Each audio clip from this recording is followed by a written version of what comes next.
1972 had been a year of great success for Jethro Tull. Their new album, Thick as a Brick, had reached #1 on the US Billboard charts. Concert-wise, Tull were becoming one of the biggest live draws in the world. The constant touring was also helping the band grow as musicians. And you couldn't find a band anywhere tighter or more on it, as Jethro Tull were back then. At the turn of 1972-73, Tull decided to record a follow-up album to Thick as a Brick and decided to use the studios at the Château de Hérouville outside Paris, France. As legend has it, the equipment was extremely dodgy and technical problems made recording a real struggle, but they managed to record virtually all the backing tracks for 3 sides of a double album. A second major reason for the failure of the sessions was the food at the chateau. Martin Barr and Barrymore Barlow in particular were ill, having to leave the studio rather abruptly. So Ian and the band returned to England and regrouped at Morgan Studios in London, where they had recorded most of their last 4 albums. Legend has it that the sessions were very intense and very long, as the band had to get the album recorded before their next tour started. Anderson stating that the album had to be written and recorded in one block very, very quickly. At the time, I remember being stunned by the thought that the band had returned to England and produced an album as complex musically and lyrically as a Passion Play, all in such a short time space. But was that really the case? On March the 24th, 1973, Ian said this to the New Musical Express. Passion Play was actually recorded almost a year ago, but the music changed a lot after we taped it. So after a few months, we decided to do the whole thing again. Thank God we're in a financial position where we are able to re-record in spite of the high costs. That's why Passion Play has been a long time on the way. Personally, I believe that Ian was going to call the proposed double album a Passion Play. There are many, many references to a Passion Play in the lyrics and music of the abandoned tapes. So this is how I feel the Chateau Passion Play would have looked. Side 1, Prelude, The Big Top. Track 2, Audition. Track 3, Solitaire. Track 4, Sea Lion. Track 5, Sailor. Track 6, No Rehearsal. Side 2, Track 1, First Post. Track 2, Amélie.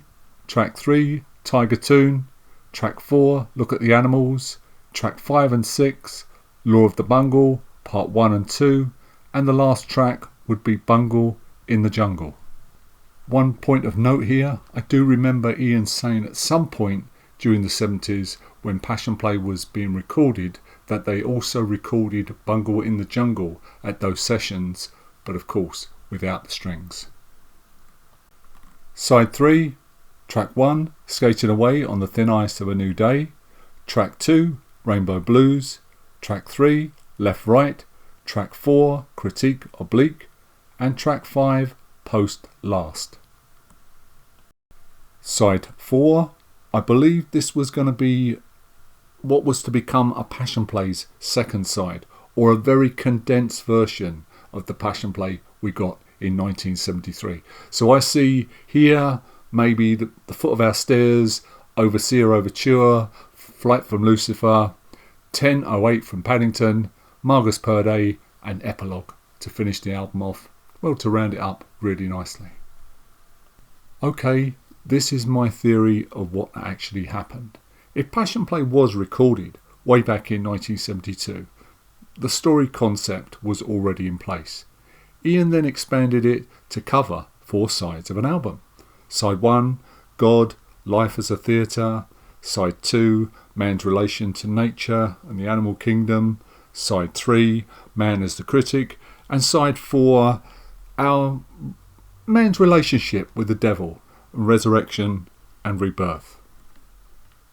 So after abandoning the initial double album and coming back to England, time being really short and really no time to record all the material that they wanted to, and then try and mould it, rehearse it into a credible stage act, something they could take on the road, would have been an impossible task in that short time space. So I think Ian took the basic concept of the play, fleshed it out as best he could, and if you take a listen to the musical interludes that link up the various sections of the album, they could well be taken from jams.